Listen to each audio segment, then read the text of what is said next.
नंगा घुमाया गया, उनका शारीरिक शोषण किया गया।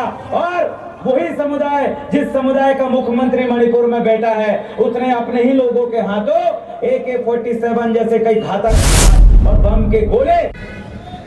उस कौम का हारना निश्चित है जो अपने दुश्मन को नहीं पहचान पाई। उस कौम का हारना निश्चित है जो दुश्मनों की पार्टियों में घुस के जाके बैठे हैं। उस कौम का हारना निश्चित है जो चंद आमदार, कामदार, खासदार के उतर गए, लेकिन उन्होंने कभी ये देखा नहीं क्या उसकी समाज या गैर राजनीतिक जड़ें मजबूत है या नहीं है। वो मान्यवर काशीराम साहब का एक विचार याद आता है कि जिस समाज की गैर राजनीतिक जड़ें अगर मजबूत नहीं है, वो समाज कभी राजनीति में सफल नहीं हो सकता। ये बात सत्य साबित हुई, हम आंखों से देख रहे हैं। आपका सामाजिक मजबूत नहीं है, वैचारिक रूप से मजबूत नहीं है, कितने खड़े हो जाइए, आपको अपने ही भाई आपके खिलाफ खड़े होकर आपके वोट काटेगा। आपका अपने ही भाई जब आप जाओगे वोट मांगने के लिए तो पैसा मांगेगा। आपका अपने ही भाई जब उसको आप आरक्षण बचाने की लड़ाई में बुलाओगे तो वो नहीं आएगा। क्या उसको पता ही नहीं है। अतिशय बेबाकपणे आपण ज्वलंत मुद्द्यावर स्पष्टीकरण दिले। आज हा लढा SC ST OBC ने एकत्रित येऊन लढायचा आहे, हेही तितकं सत्य आहे। आणि हेच मुद्दे घेऊन आपणापर्यंत समस्त आदिवासी समाज हा सामोर येत आहे। त्यासोबतच देवरावजी भलावी महाराष्ट्र प्रभारी युवा नेता हे आपले मार्गदर्शन करतील अशी मी त्यांना विनंती करते।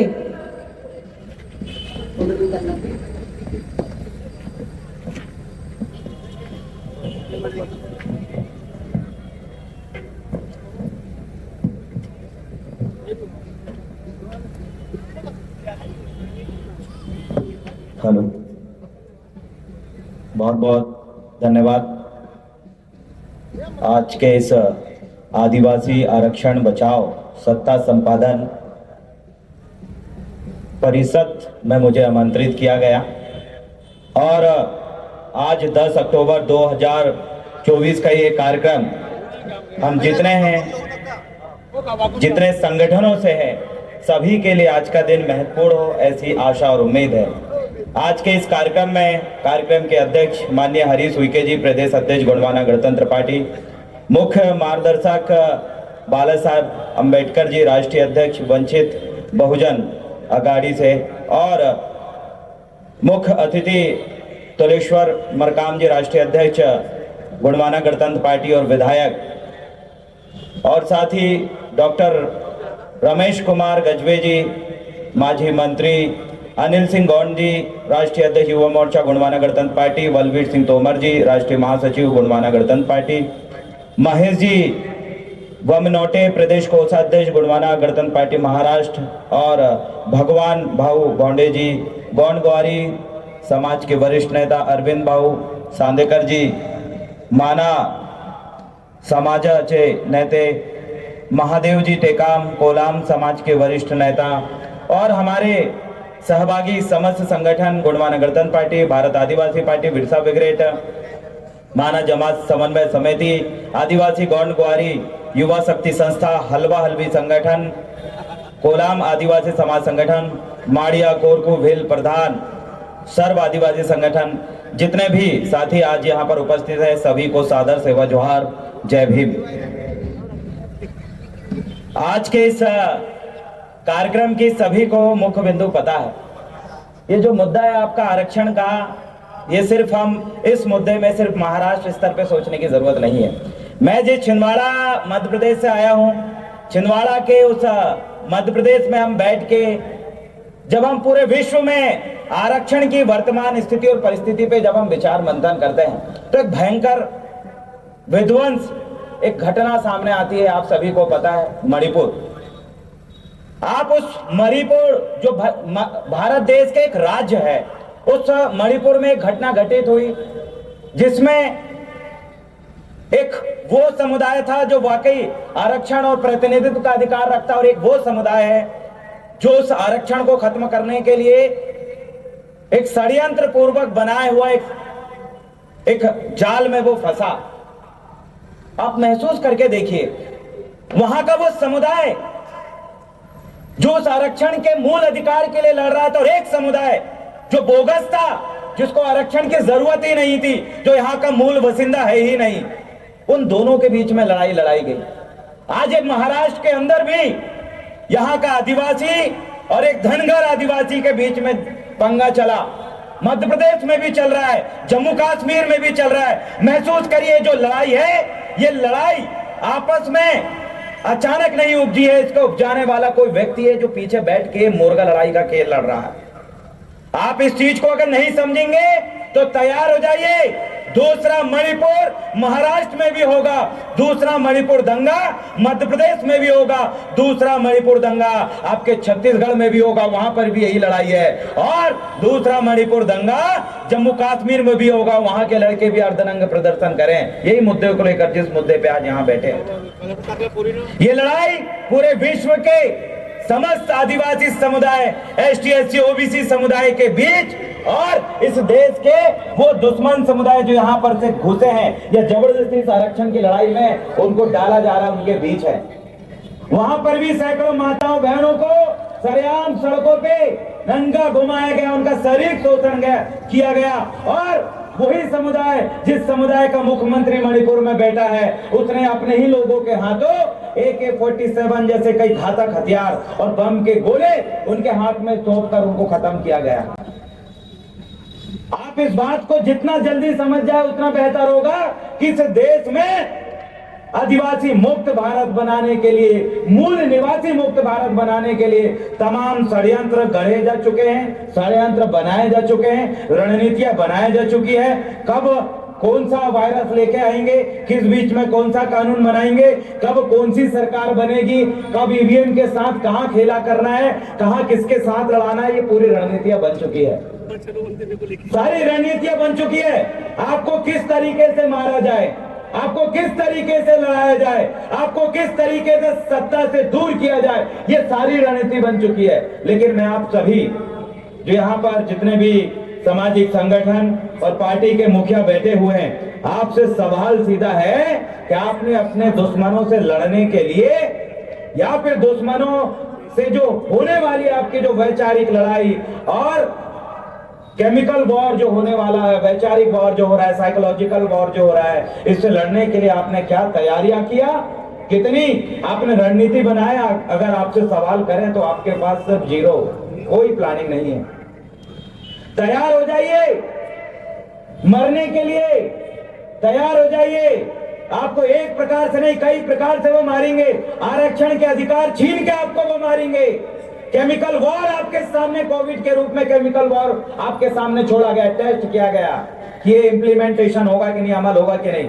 उस केमिकल वॉर में वो सफल हुए। आपका वो व्यक्ति, इसी समाज का कोई व्यक्ति अगर गरीब भिखारी है, उसकी कोरोना में मृत्यु नहीं हुई। जो हॉस्पिटल गया वो मरा, और जो गांव में ही क्वारंटाइन था वो मरा नहीं। जिसने वैक्सीन लगाया, बाद में वैक्सीन लगाने वाले, उस वैक्सीन बनाने वाले लोगों के साथ क्या हुआ आप देख लीजिए। जिस वैक्सीन के नाम पर फोटो लगा लगा के वैक्सीन लगाया जा रहा था, वो फोटो अचानक क्यों हटी, आप विचार करिए। आपको केमिकल से मारा गया, आरक्षण छीन के मारा जाएगा, आपके लोगों को नक्सलवादी बताकर मारा जाएगा, आपके लोगों को शहर में जमीन छीन कर मारा जाएगा, आपके लोगों को मारने के सभी षड्यंत्र बन चुके हैं। इस देश को किस तरीके से तानाशाही बनाया जाए, इस देश को किस तरीके से हिटलर के मंसूबे पे किस तरीके से देश को चलाया जाए, वो रणनीति उनके द्वारा बना ली गई है। जो लोग टीवी और बीवी में खुश हैं, अपने घर में एसी में पड़े रहते हैं, पहला नंबर उनका आएगा। अभी आपने देखा आरक्षण में वर्गीकरण करके उन्होंने एक ही वर्ग के दो लोगों को लड़ाना शुरू कर दिया, क्योंकि उनको समझ में आया कि एक वो लोग जो वाकई आरक्षण के हकदार हैं और एक वो लोग जो आरक्षण के हकदार नहीं है लेकिन उनको लड़वाया।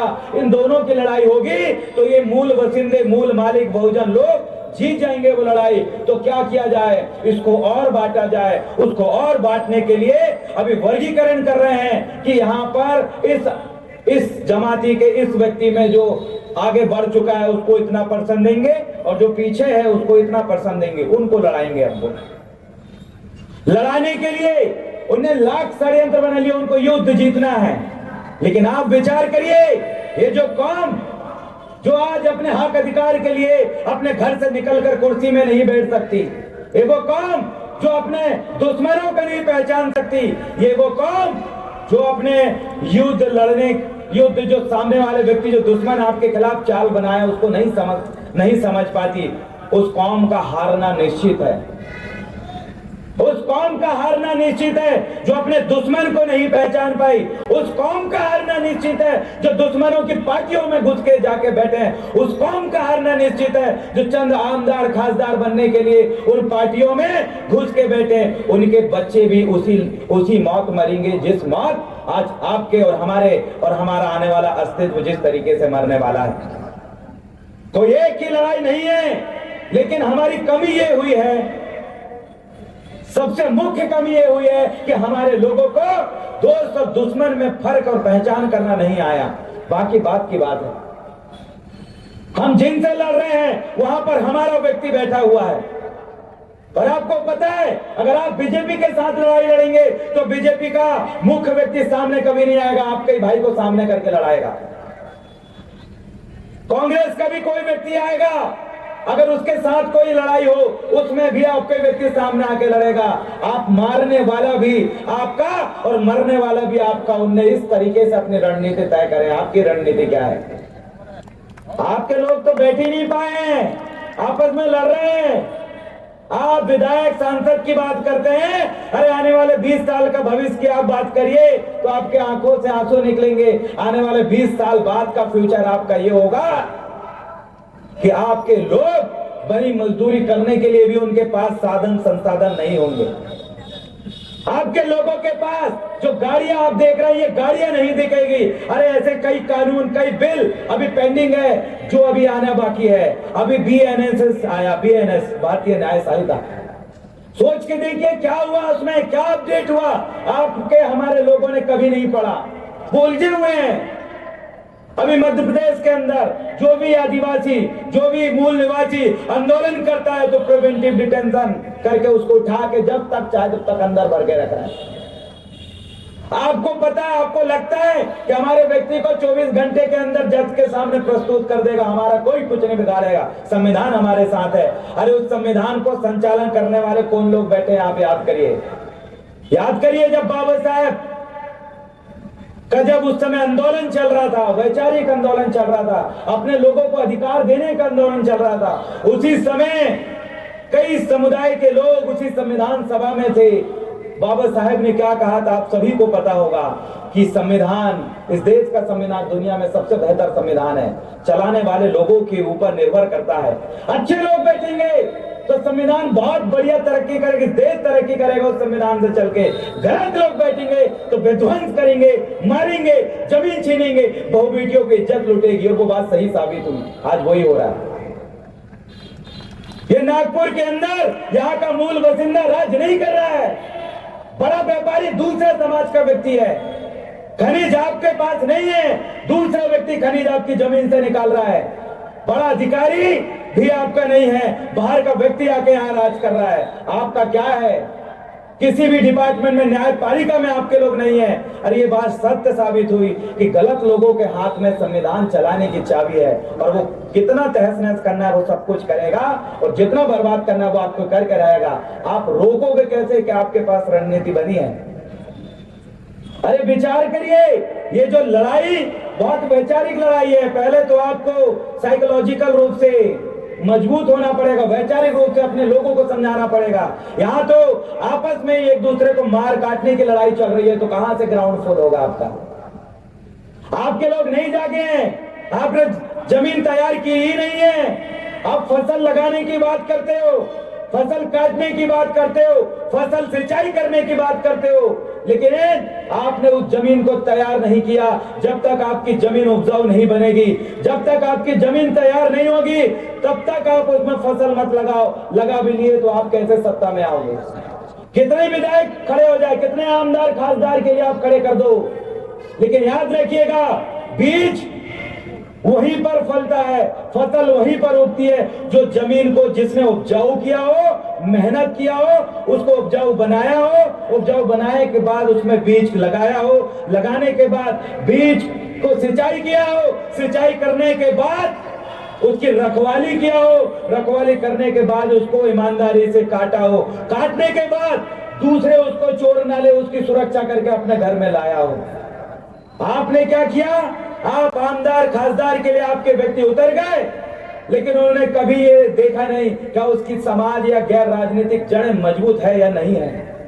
वो मान्यवर काशीराम साहब का एक विचार याद आता है कि जिस समाज की गैर राजनीतिक जड़ें अगर मजबूत नहीं है, वो समाज कभी राजनीति में सफल नहीं हो सकता। ये बात सत्य साबित हुई, हम आंखों से देख रहे हैं। आपका सामाजिक मजबूत नहीं है, वैचारिक रूप से मजबूत नहीं है, कितने खड़े हो जाइए, आपको अपने ही भाई आपके खिलाफ खड़े होकर आपके वोट काटेगा। आपका अपने ही भाई जब आप जाओगे वोट मांगने के लिए तो पैसा मांगेगा। आपका अपने ही भाई जब उसको आप आरक्षण बचाने की लड़ाई में बुलाओगे तो वो नहीं आएगा। क्या उसको पता ही नहीं है?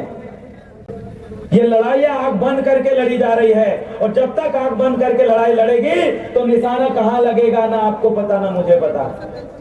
आइए, समय है हमारे पास। अरे जितने लोग इस कार्यक्रम में आए हैं उतने ही लोग अगर जिम्मेदारी ले कि हर 100 गांव के अंदर अंदर मैं अपना एक एक योद्धा खड़ा करूंगा जो पूरे गांव के लोगों पे भारी रहेगा, तो विश्वास मानिए 10,000 लोगों के ओरिजिनल योद्धाओं की फौज खड़ी होगी। अभी आपके पास कोई फौज नहीं है जिसमें आपके सैनिक ही तैयार नहीं, क्योंकि याद रखिएगा लोकतंत्र में आपको ऐसी फौज चाहिए जो कलम की मजबूती जानती है, लेकिन जब राजतंत्र था उस समय ऐसी फौज चाहिए होती थी जो तलवार चलाने में शिक्षित प्रशिक्षित हो, हर हथियार चलाने में प्रशिक्षित हो। लेकिन आज वो नहीं है, वो समय गया लड़ाई वाला, राजतंत्र वाला। अभी लोकतंत्र है, डेमोक्रेसी है। आपके पास कानूनी योद्धा चाहिए, वैचारिक योद्धा चाहिए, वो तैयार जब तक आपके पास नहीं, आप कैसे युद्ध लड़ोगे? सामने हजारों की फौज है, वही टोपी वालियों की, चड्डी वालियों की, जो अभी निकली थी रैली में कुछ दिन पहले, अभी कल परसों हर जगह है। वो उन लोगों से लड़ने के लिए आपकी फौज कहां है? कैसे लड़ोगे उनसे? कितने प्रशिक्षित लोग आपके साथ हैं? तो मैं जब पीछे देखता हूं तो कोई सैनिक प्रशिक्षित नहीं है, और जो सैनिक प्रशिक्षित नहीं है उसकी तलवार आप ही के भाई की गर्दन में रखी रहेगी, दुश्मन के गर्दन में नहीं।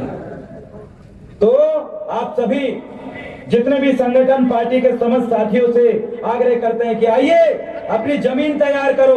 आपकी लड़ाई किन लोगों से है उनकी पहचान करो।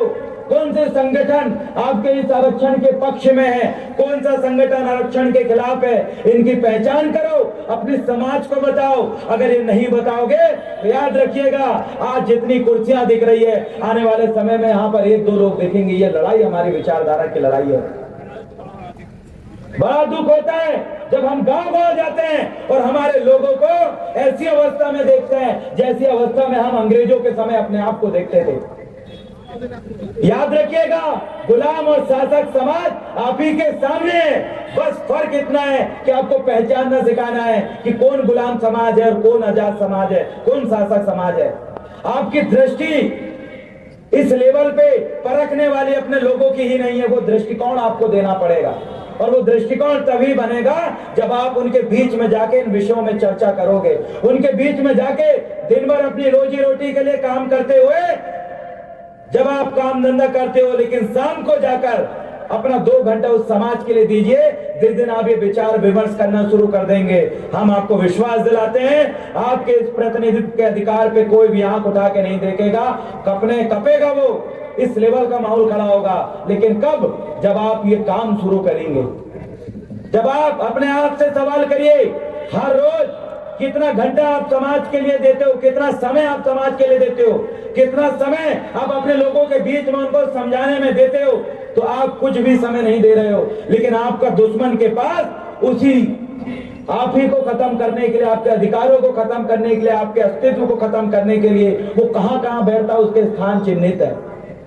कब बैठक करेगा, कब अपने मिशन में संशोधन करेगा, कौन काम करेगा, कौन लड़ाई लड़ेगा, उसका सब कुछ तय है। लेकिन यहाँ टेबल वर्क भी आपको करना है, लड़ाई भी आपको करना है। तो कैसी अव्यवस्थित लड़ाई है आपकी? आइए इस लड़ाई को जीतना है तो हमारे इतने ही लोग बहुत काफी है। आज ही के दिन से मैं बोलता हूं हर एक तहसील में अगर 100 लड़के तैयार करने में भी हमने मेहनत करे तो मात्र 1 महीने के अंदर हम 100 लोगों को तैयार कर सकते हैं। एक तहसील, एक तालुका में सिर्फ पूरा तहसील के, पूरे तालुका के लोगों को सुधारने की जरूरत नहीं है। जब आप 100 लोगों को एक तहसील, एक तालुका में तैयार कर दोगे, सिर्फ 1 महीने उन्हीं में समय दोगे, बाकी सब कुछ भूल के, मैं आपको विश्वास दिलाता हूं वो 100 लोग एक दिन में, एक तहसील में 100 गांव में एक दिन में बैठक करेंगे, 2 दिन में 200 गांव में, 3 दिन में 300 गांव में।